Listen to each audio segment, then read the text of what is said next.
Hello all అందరికీ నమస్కారం. Welcome to our channel మన కథలు. ఇవాల్టి మన కథ ఏంటో వినేద్దామా మరి? ఒక కోతి కథ. ముళ్ళు పోయి కత్తి వచ్చే డామ్ డామ్ డామ్. ఒకనాడు ఓ కోతి అడవిలో గెంతుతూ ఉంటే దాని కాలికి ఒక ముళ్ళు గుచ్చుకుంది. అది ఊళ్ళోకొచ్చి ఒక మంగలిని ఆశ్రయించింది. మంగలి చక్కగా ముళ్ళు తీసి విసిరేశాడు. తిరిగి చూసేసరికి కోతి తన కత్తి తీసుకొని పారిపోవడం గమనించాడు. ఓ కోతి ఓ కోతి నా కత్తి అన్నాడు. కోతి వెనక్కి తిరిగి ముళ్ళు పోయి కత్తి వచ్చే డామ్ డామ్ డామ్ అని వెక్కిరించి పారిపోయింది. కత్తి తీసుకొని కోతి ఊళ్ళో తిరగడం మొదలుపెట్టింది. ఒక వ్యక్తిని చేతితో కొబ్బరి మట్టలు కొట్టడం చూసింది. జాలిపడి అతని చేతికి కత్తి అందించింది. ఆ మనిషి సంతోషంగా మట్టెలు కత్తితో కొడుతుంటే పక్కన పడేసిన మట్టలను కోతి తీసుకొని ఉడాయించింది. ముళ్ళు పోయి కత్తి వచ్చే డామ్ డామ్ డామ్, కత్తి పోయి మట్టలు వచ్చే డామ్ డామ్ డామ్ అని పాడుకుంటూ తన దారిని వెళ్ళిపోయింది కోతి. దారిన ఒక బెల్లం కాచే ఆసామి నేల మీద బెల్లం అచ్చులు వేయడం చూసి ఆ మట్టెలు అతనికి ఇచ్చింది. ఆసామి మట్టెలు పరుచుకొని బెల్లం అచ్చులు వాటి మీద పెట్టడం మొదలుపెట్టాడు.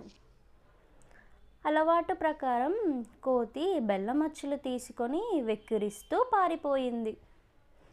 ముళ్ళు పోయి కత్తి వచ్చే డామ్ డామ్ డామ్, కత్తి పోయి మట్టలు వచ్చే డామ్ డామ్ డామ్, మట్టెలు పోయి అచ్చులు వచ్చి డామ్ డామ్ డామ్.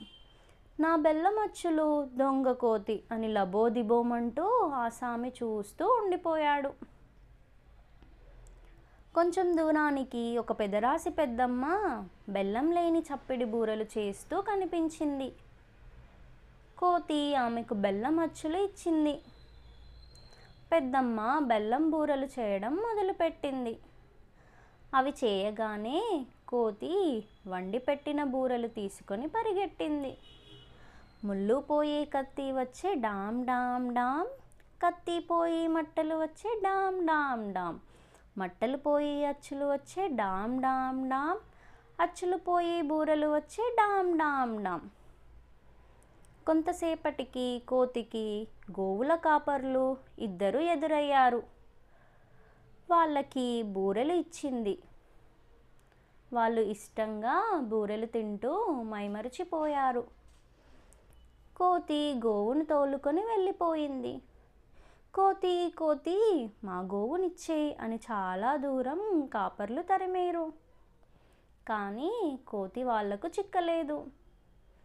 ముళ్ళు పోయి కత్తి వచ్చే డామ్ డామ్ డామ్, కత్తి పోయి మట్టలు వచ్చే డామ్ డామ్ డామ్, మట్టలు పోయి అచ్చులు వచ్చే డామ్ డామ్ డామ్, అచ్చులు పోయి బూరెలు వచ్చే డామ్ డామ్ డామ్, బూరెలు పోయి గోవు వచ్చే డామ్ డామ్ డామ్. రోజంతా పడ్డ శ్రమకి కోతి బాగా అలసిపోయింది. అబ్బా, చాలా కష్టపడ్డాను ఇవాళ, ఒళ్ళంతా పులిసిపోయింది, వేన్నీళ్ళు కాచు, స్నానం చేసి విశ్రమిస్తాను అని గోవును ఆజ్ఞాపించింది. గోవుకి బాగా కోపం వచ్చింది. సలసలా మరిగించిన నీళ్లను తీసుకొచ్చి కోతి వంటి మీద బల్లున పోసేసింది.